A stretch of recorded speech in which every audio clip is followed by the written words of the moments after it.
Hey gang, this is part 2 of my collaboration with Swamp Dweller. You can check out part 1 on his page and a link is in the description below. This is the first collab I've ever done and I gotta say it was pretty solid and I look forward to doing it again in the near future. I hope you really like it. In the meantime, still looking for more scary Halloween tales and anything else you want to send my way. Shoot me an email, unclejoshtruescarystories@gmail.com.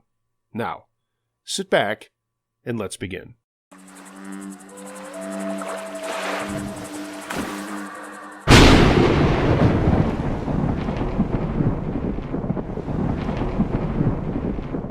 The Thing in the Swamp by 72 Shane. This happened back when it was okay to build permanent tree stands nailed into trees. I had scouted out a new area and settled on a place where an oak flat joined a big, thick swamp. It was pretty open, except for one grove of head-high palmettos and brush that came up from behind my stand and then went into the swamp. I was able to climb into a fork of an oak tree by climbing a small dogwood next to it. After hoisting up my wood and nailing up a very stable platform and seat about 15 or 20 feet up, I dumped out some corn and left. This was in the summer, as I was hog hunting. It was 2 weeks before I made it back out to hunt. And everything was fine as I walked in before daylight and got settled in.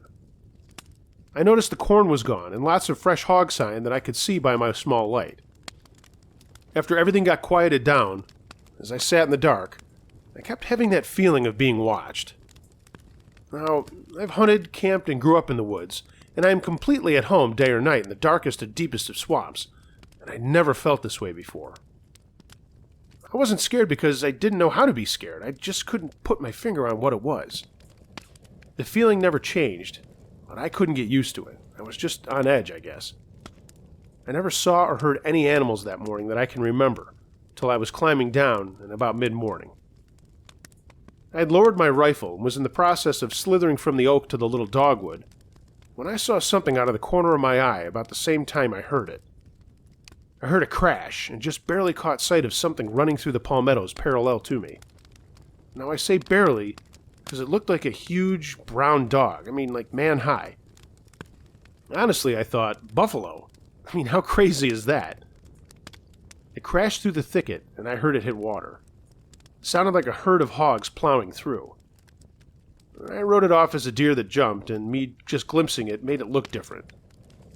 Well, I thought about that sight and the feeling I had had all morning as I drove back home to do a little work before hunting again that evening. Around 2 or so that afternoon, I was walking back into the stand, still thinking about the oddness of the morning. It was only a quarter of a mile or walk or so when I was there I settled in quick enough. Again, everything was oddly quiet. I had been sitting maybe an hour or so when I heard the faint splash of hogs. I assumed they were hogs, and that was across the thicket in the swamp. As it got louder, instead of that excited, eager feeling you normally get when you're hunting, I was getting nervous again. It was so weird because I had never felt this way before. Well, what I thought were a bunch of hogs turned out to be one single critter. When it was within 100 yards, I could hear it so plain and clear. And whatever it was in no hurry, it stayed out of sight on my blind side across the thicket.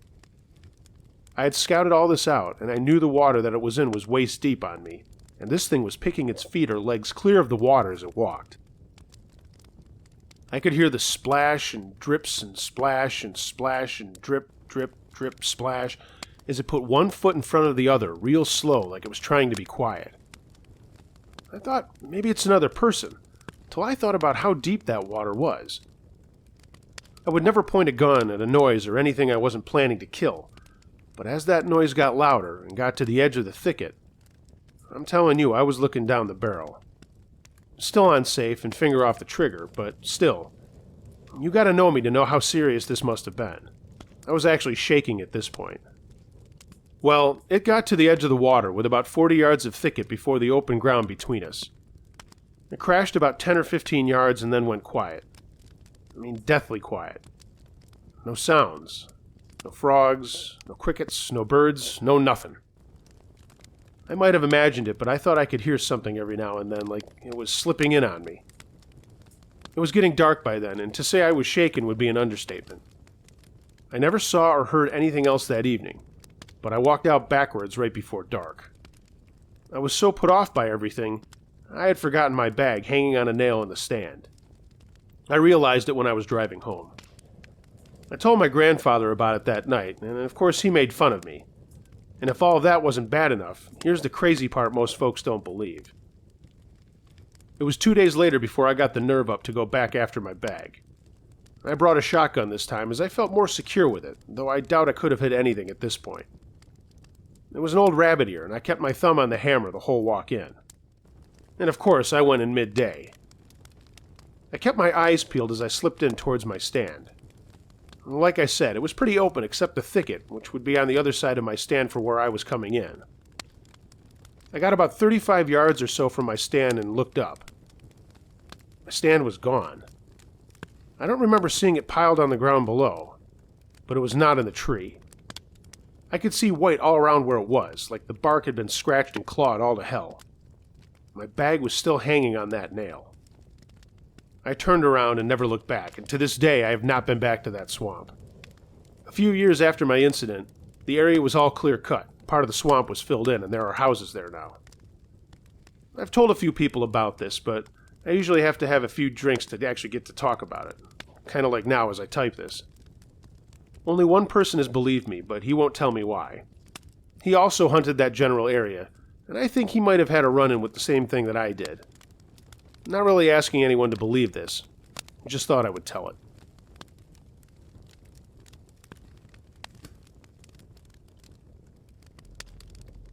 About 2 years ago, on a summer day, my dad and I went for a quick hike on the hills that overlook our city. On the hills there are many reservoirs, many of which are surrounded by the woods of fir trees, and are places of great beauty and quiet usually. The particular reservoir we were hiking to provided us wonderful views of the city, and we knew the route well. However, since we had been hiking in the late afternoon, we only had an hour or so before dusk set in. We decided to walk fast. We trekked up the pebble path from the bump gate that loops around the reservoir. You can't actually see the water until you've scaled a small mound in front first. Well, Dad and I were nearing the mound, heading towards the water, when things got really strange.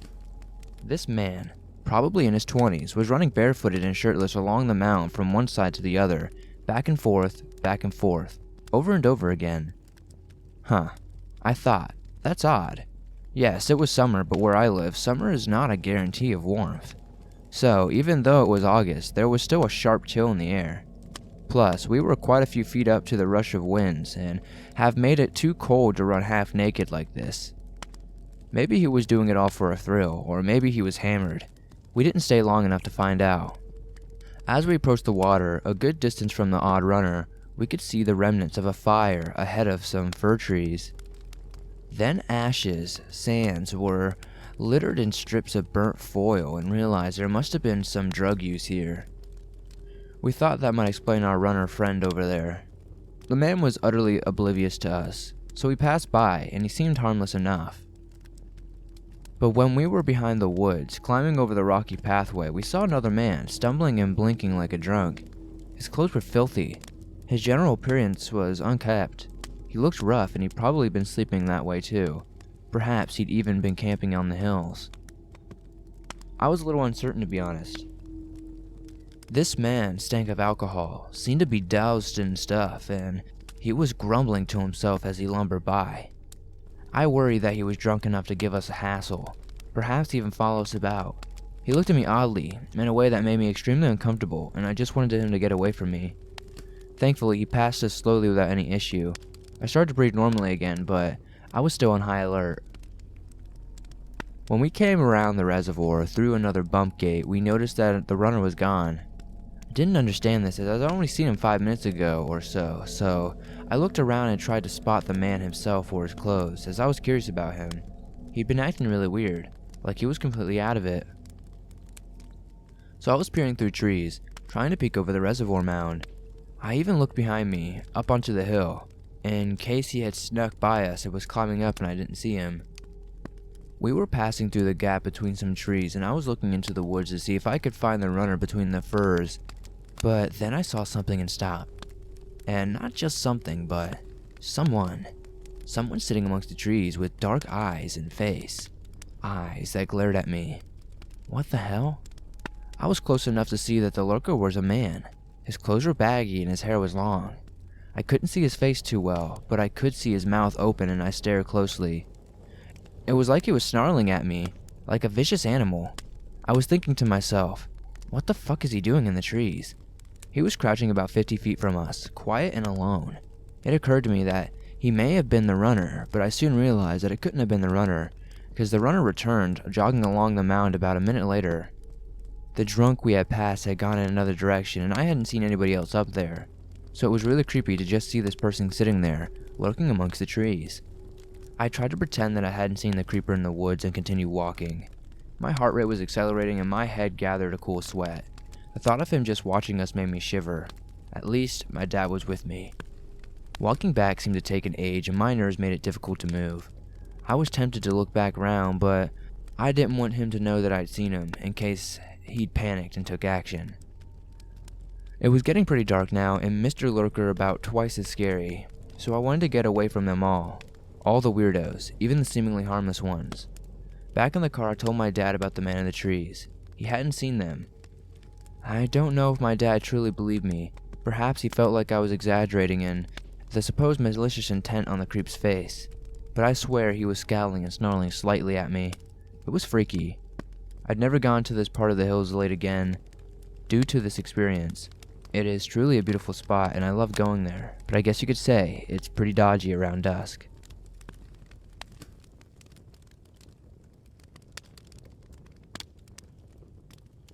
Fire on the Mountain by Speed Goat. March 2005. I'd quit my job and was starting a new one, and I got 1 week off in between. I used the time to go camping with my dad, and we headed to the last part of Oregon we had never been to before, the Southeast. We drove to Riley and headed south, got a couple of jackrabbits near Christmas Valley, then we set up camp in the Heart Mountain Antelope Refuge. We were the only ones in the campground.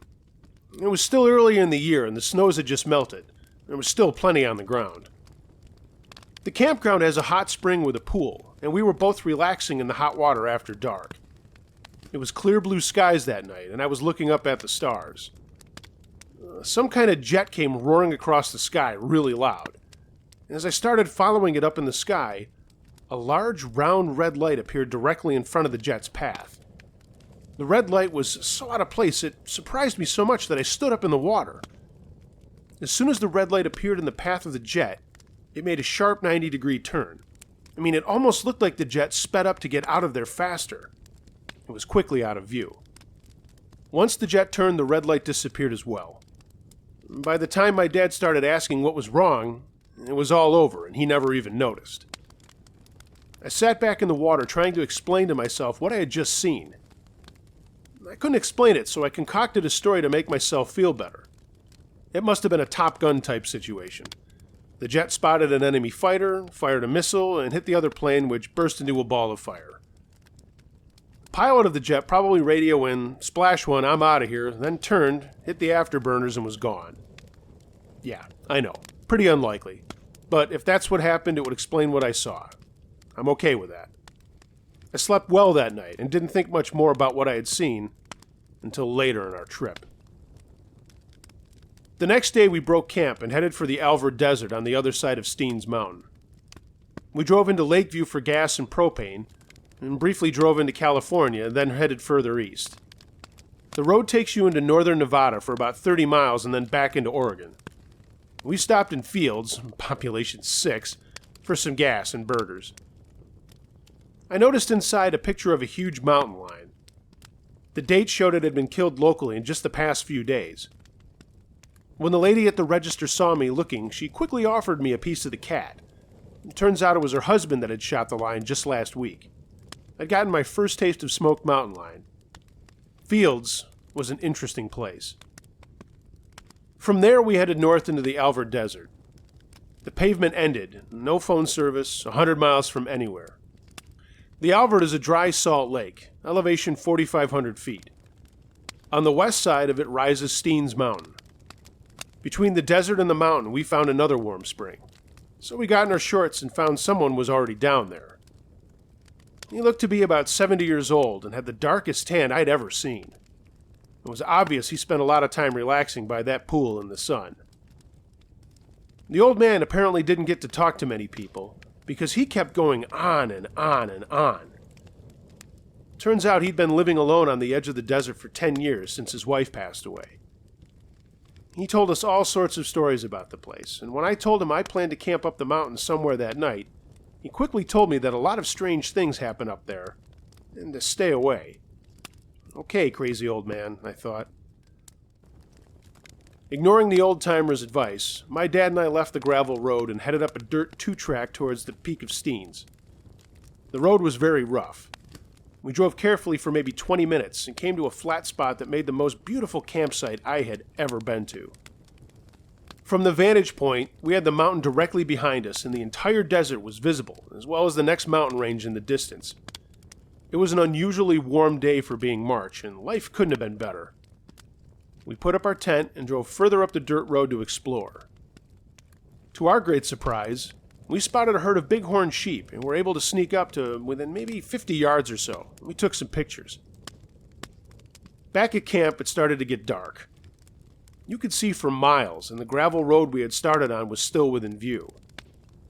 It was so quiet that as a car passed on the road, the tires on the gravel could easily be heard, even from so far away. As dark fell, another car appeared on the gravel road and headed up the mountain on the same 2-track we had come. After a few minutes, the car stopped about halfway between us and the desert, and the lights went out. I figured they had probably stopped to camp just where we had. The stars came out, and it was clear, no wind, and silent. My dad and I were sitting in folding camp chairs around a small fire we had made.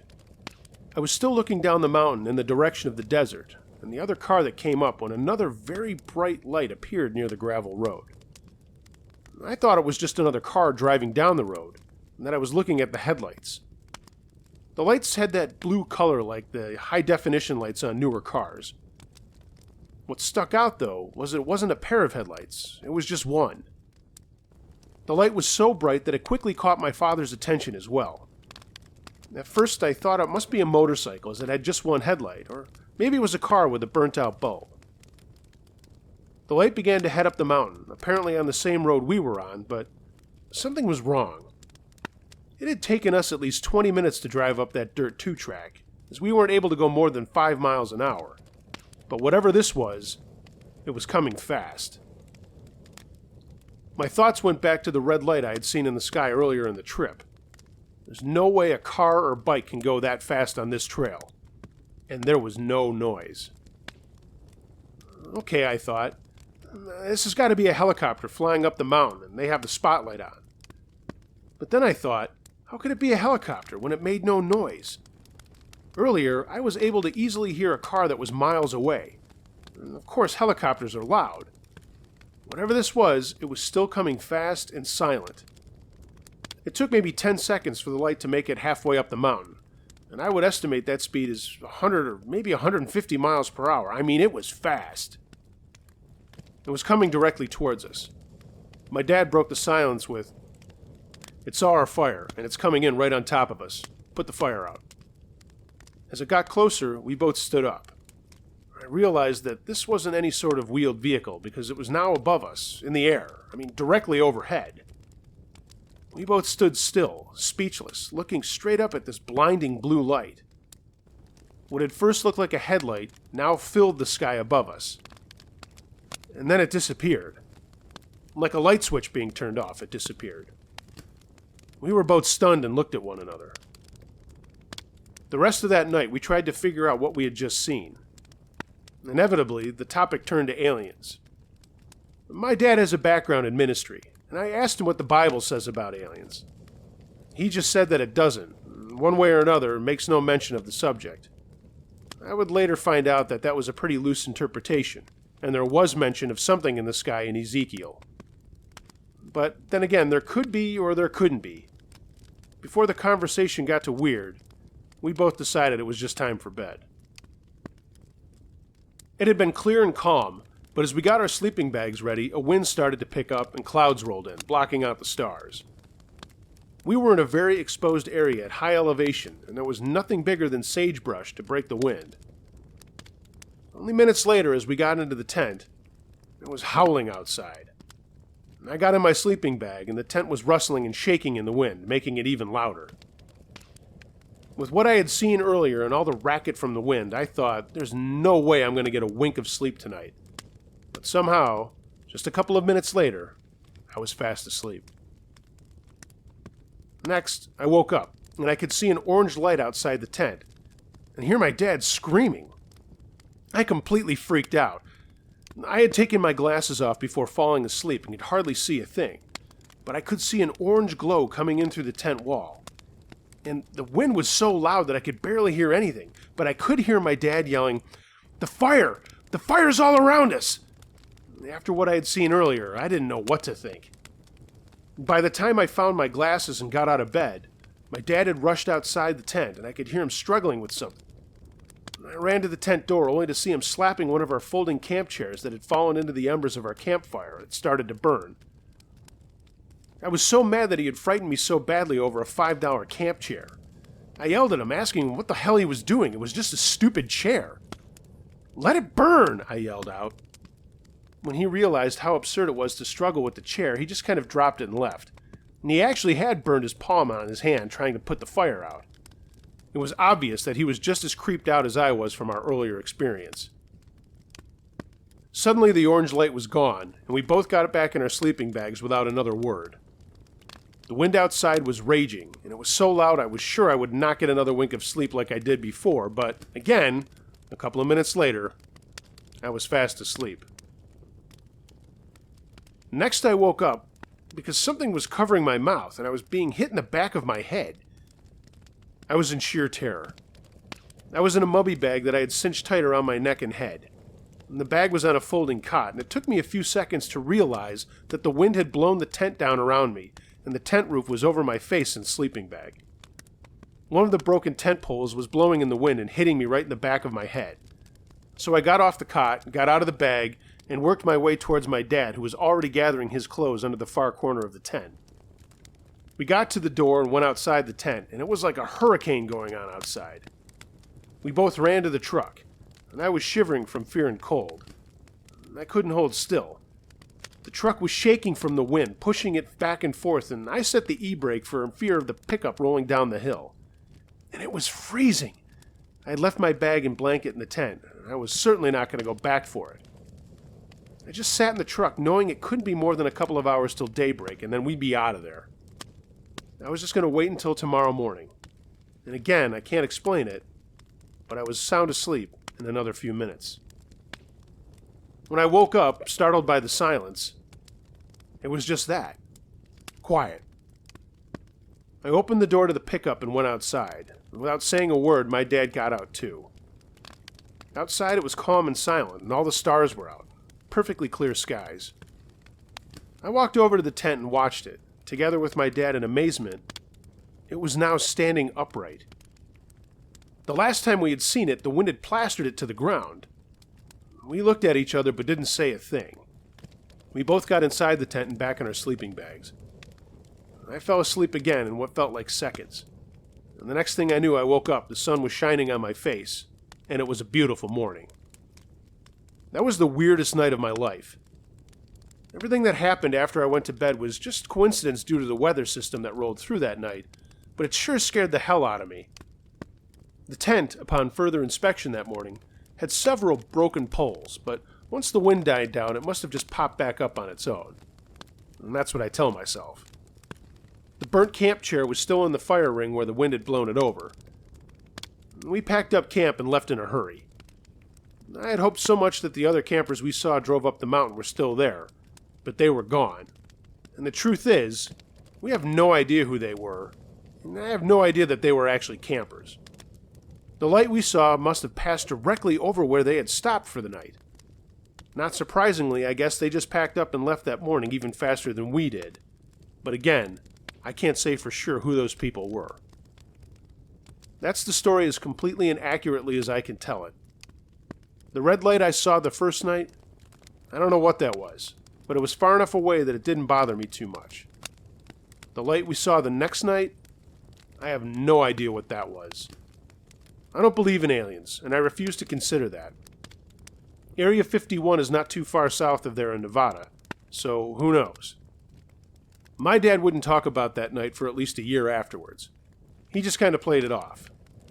Since then, he's told me that he too keeps thinking about it and has no idea what it was or what it could have been. Nothing I can think of can explain what we saw. And one thing I know for sure, that old man who told us not to go up the mountain, that weird things were happening up there, he was certainly onto something. I didn't know this at the time, but if you do a Google search for Alvord Desert UFO, all sorts of weird stories come up.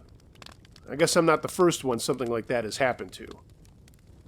I went back there last year with my wife, parents, and in-laws, and we all had a great time. Nothing exciting to report.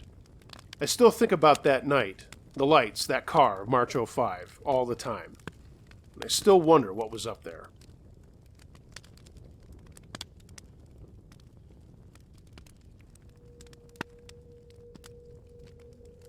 I went to a summer camp when I was younger, and every summer at the camp there was a 4-way long camping trip in the nearby national park.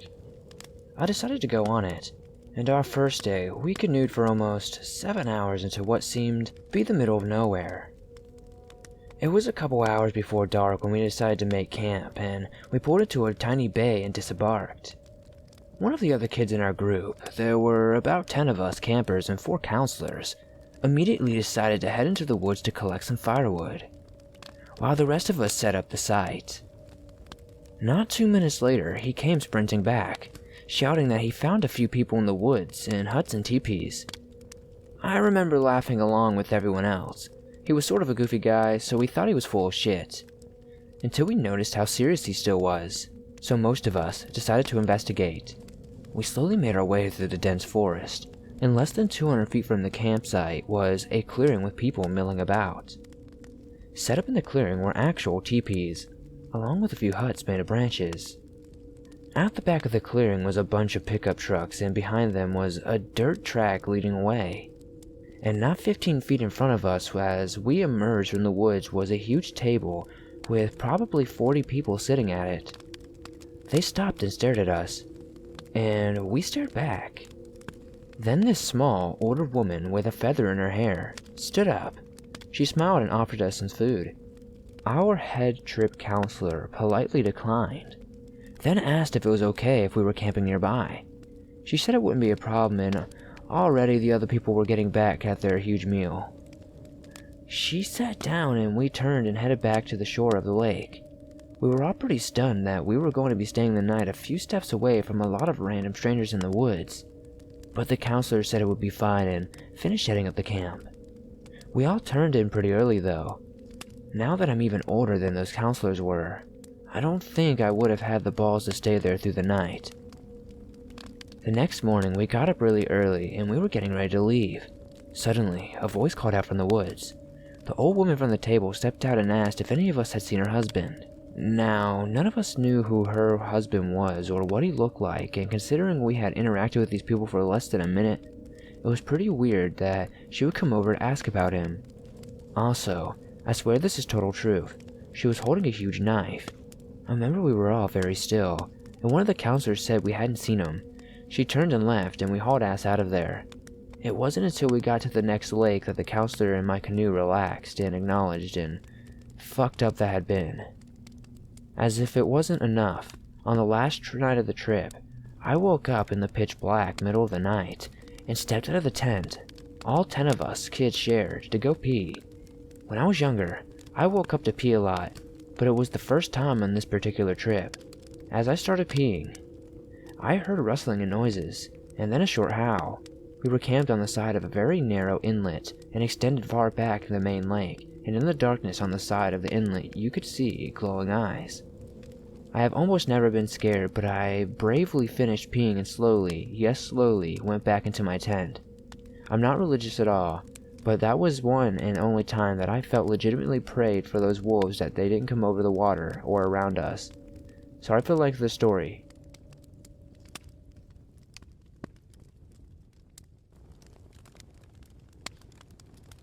The Man in the Woods by Old Coot. A while back, I was wandering through the Coast Range during a day of particularly vile weather, breathing in an atmosphere of 1/3 air, 1/3 fog, and 1/3 rain.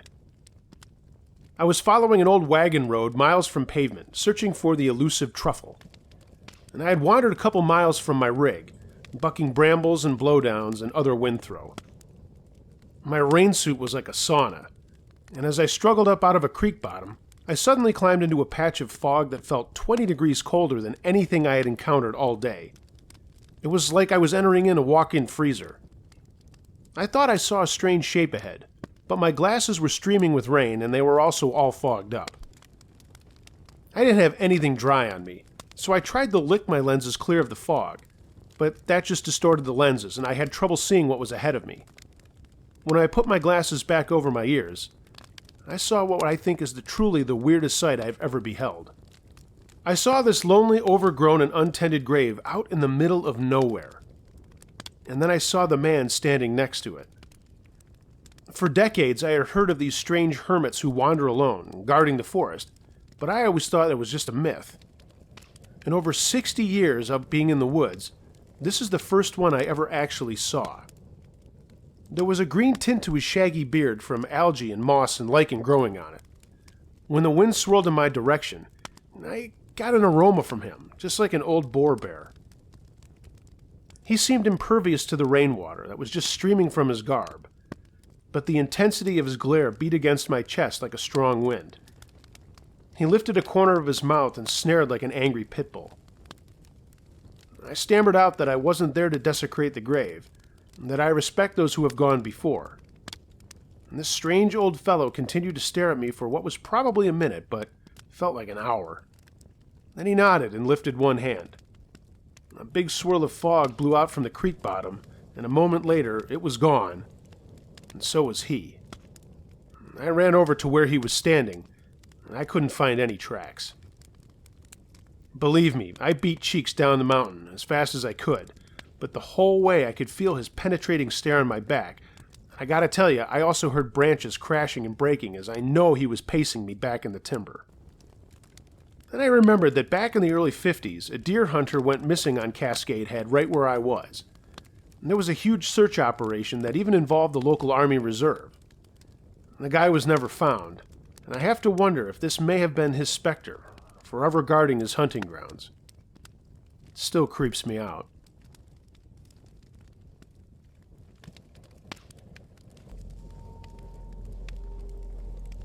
It started several years ago. My and my friend's interest in urban exploration. I was a junior in high school at the time, which was when everyone started to earn a lot more freedom, so we took the chance to be out late whenever we could. Now, keep in mind that I live in a major city in central Colorado, so the nightlife is never lacking. We could always find something to do, and we're especially drawn to the element of danger. We wouldn't always plan these trips, but we made sure as hell that if we were going in any old building in the dark, that we would have a knife and a flashlight for safety. But we never really had to defend ourselves, but we came very close one evening. It must have been around November, because there wasn't yet snow on the ground, but it was really chilly. Directly across the street from the abandoned hospital, which we have hypothesized is still around from the TB era, is a hospital that is newer and in use. The two are connected by an underground tunnel, which I can only assume was a way to move bodies without alerting the patients. This is common, featuring among old hospitals. We had been inside there quite a few times. What was piquing our interest that night was the abandoned library next door to the hospital.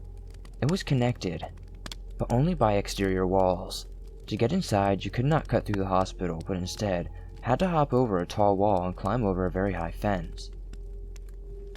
A few of us had backpacks containing the aforementioned safety precautions and a couple bottles of water, so nothing too heavy for valuable that would get damaged when we tossed it over the obstacle before us. A little ways off the road, it was dark. If you clung to the buildings, you did it for a while before stepping behind a patch of shrubbery, which we determined was an easy way to the first wall, since the only way to gain access was by a chained, unclimbable gate at the bottom of a set of stairs facing away from the ledge. Both were parallel with the library, so when tucked back in the corner behind the bushes, no one could see us from the street. I don't believe I went first, but I did not remain to be the last over that wall. It was too high up for me to jump and haul myself over, so I restored to stepping on a pipe, jutting out somewhere lower among the wall. It gave me a bit of a needed boost, and soon I was up and over. Moving into the library's courtyard, another girl and I waited for our two friends to get over and join us. Upon an initial glance over the courtyard, there was no obvious way in. To our right was a dilapidated fountain, which I took joy in imagining spring forward a spray of water from its detailed stonework in the brighter summer months. People laughing and talking, and the surrounding trees bringing them shade. Now, however, it had been in long disuse, and the earth at our feet was cold and hard. There were no signs of another soul for years, save the 15-foot chain-link fence directly in front of us separating the courtyard in half. I could tell you it hadn't seen the same weather at the rest of the courtyard because the metal showed no signs of rust. That must be our way in, we agreed, because with a fence like that, someone obviously wanted to keep us out.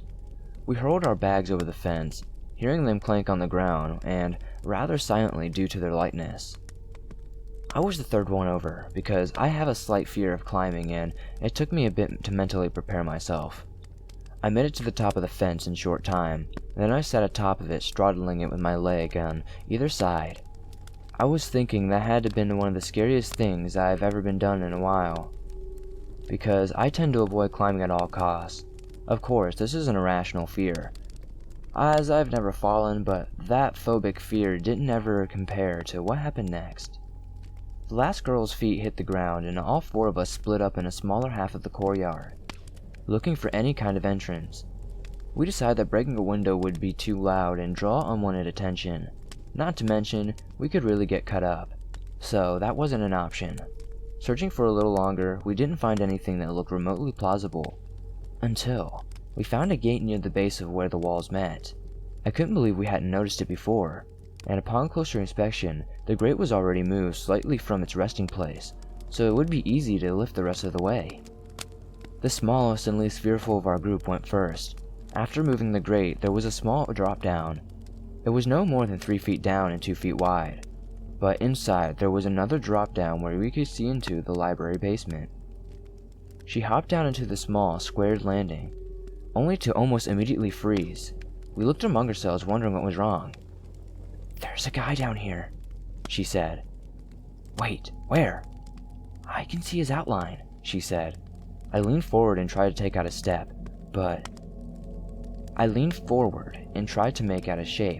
but it was further down than my line of sight permitted and too dark. "Hello?" she called out. He responded the same, asking who we were. "Just a couple of chicks," she spat out bluntly.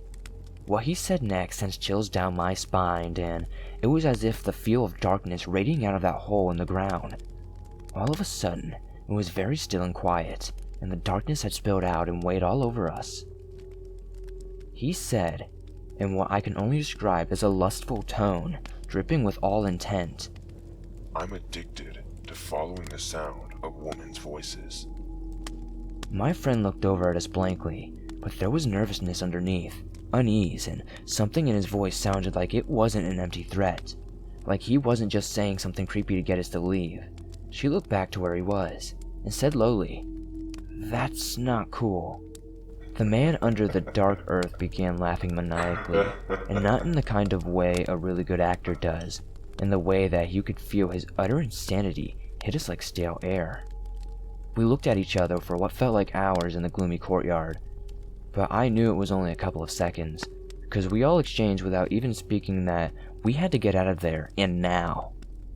I was not about to risk some nutcase coming after us, even if we did now. The friend scrambled up out of the landing, and I was never over a fence faster in my life. 15-foot potential fall, and I didn't even take the time to think about it. We didn't stop running until we were halfway down the street, down the block, and out of breath. I can still hear that laugh.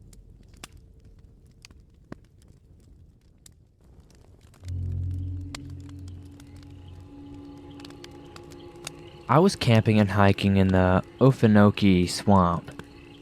We, my girlfriend and me, were far from being the only ones there. But when we woke up one morning, we took a canoe out in the swamp to explore. It was early. There was a thick layer of fog resting just atop the water. The whole swamp was completely still. No animals in sight at all. We paddled down the waterway for a while and saw nothing else. Not a single person. Not a bird. Not anything. We didn't hear a single sound. We had just cornered a bend in the swamp and we hear it. The loudest guttural bellow I have ever heard in my life. I could feel it echo through my chest. A true dinosaur sound. We stopped, paddled, and looked at each other, creeped out. We knew it was an alligator, but we never heard one that loud. We both looked behind the canoe, and behind us, the eyes of at least 20 alligators had risen. They had just surfaced out of nowhere. We slowly started to paddle forward, and we hear more bellows. They came from all around us, in front, behind, to the side, sounds emanating from the bush-covered banks. Each glance behind us, we saw more eyes appear, more scaled mounds breaking the watered surface. From behind the banks in front, we could catch tails sliding into the water.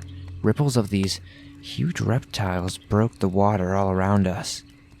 We looked back as we paddled faster. Easily 40 gators behind us now, and we began to see them appear in front. 15 huge lizards seemingly blocked our path. Then, one of the largest alligators I've seen surfaces right where my paddle was going down.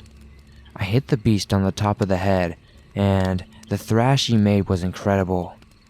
When his massive head hit the side of the small canoe, I thought we were going in the water.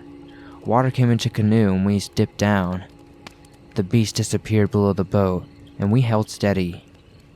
We paddled forward as fast as we could, right into the dotted landscape of scales and eyes. Behind us, the same guttural roar echoed through my body. As we cut through the field of eyes and backs, we started to see a path clear. The huge monster that almost capsized us bellowed one last time. We turned as we made it past the last of the animals, and we could see the monster staring at us, watching us leave. All the other alligators began to sink in the water's floor. The big guy stayed there watching us until he was satisfied. Then he disappeared without a sound, back into the black, murky depths of the swamp. We banked the canoe further up the waterway, got out, and just sat around for a while, taking in what had just happened. What Was Out There? By Lorky.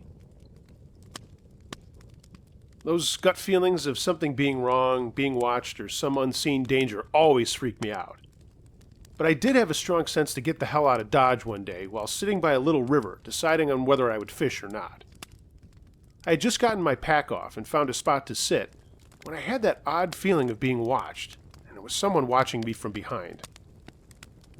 I got up and moved downstream about 400 yards to a spot where there was a larger clearing between the river and the taller brush and trees. I didn't see or hear anything while walking. Only some old deer tracks and some dried mud was the only thing I saw. But when I got to looking at a spot to sit for a while, I got that feeling again. I could see pretty good all around me, about 100 to 175 yards, and just thought that I was being silly. I ate some food that I had brought and watched the area around me as I tried to figure out which lure to use. And after a while, the feeling went away. I fished for about an hour with no luck, and I needed to piss, so I stood up and walked back into the bush to take care of business. While standing there, that feeling came back stronger than before. All I could hear was my piss hitting the ground. No birds or wind, no little critters of any kind. I finished up and walked back to my spot. As I got there, I bent down to pick up my pole, and I heard my dad's voice call my name out loud and clear, using a tone of voice that meant I was to do what he told me to do it now, and ask no questions. My dad had passed away 3 years before. Instantly, every cell of my body was keyed up. The area of Washington I was in was known to have bears and mountain lions, and wolves were just starting to make a comeback, but I had not seen any sign or heard from anyone else that they had been in the area for a while. I grabbed my stuff and packed my bag as quick as I could. I took out my Smith & Wesson 686P out of my pack that I had brought and put it on my hip. Normally, I don't like to open carry like this. As I put my pack on, the feeling of danger got even stronger. I started back to my truck the way I came in and froze solid after a few steps. I couldn't go back the way I came in. I stood there and listened and watched for about 10 minutes and heard nothing. The river was running slow, so it hardly made a sound. I looked all around me, and every time I looked back up the trail I had come in on, I got more and more nervous. The trail looped back around to my truck, but it was about a 2-mile walk versus a 3/4 of a mile walk the way I came in.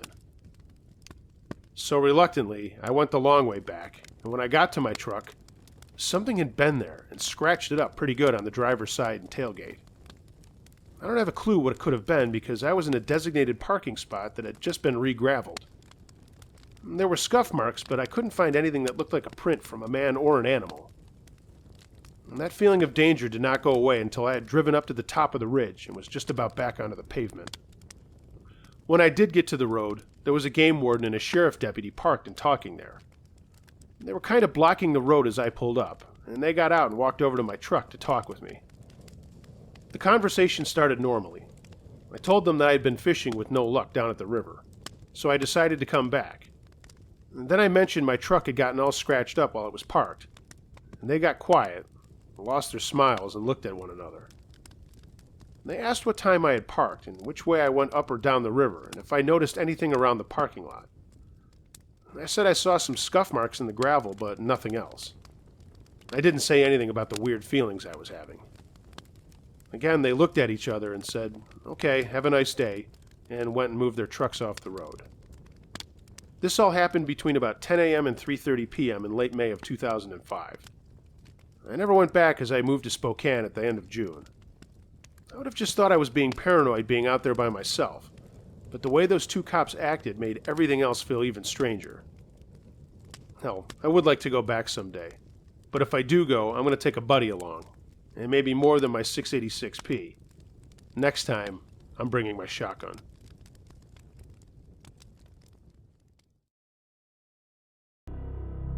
Thanks for listening, gang. Hope you liked it.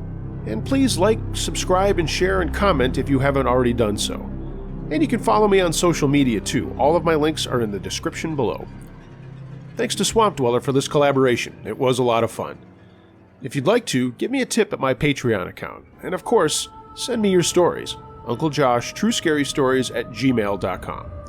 Much more to come, so everybody stick around. And remember, be wary of things that go bump in the night. It could be anything. A ghost, a monster, or the guy next door.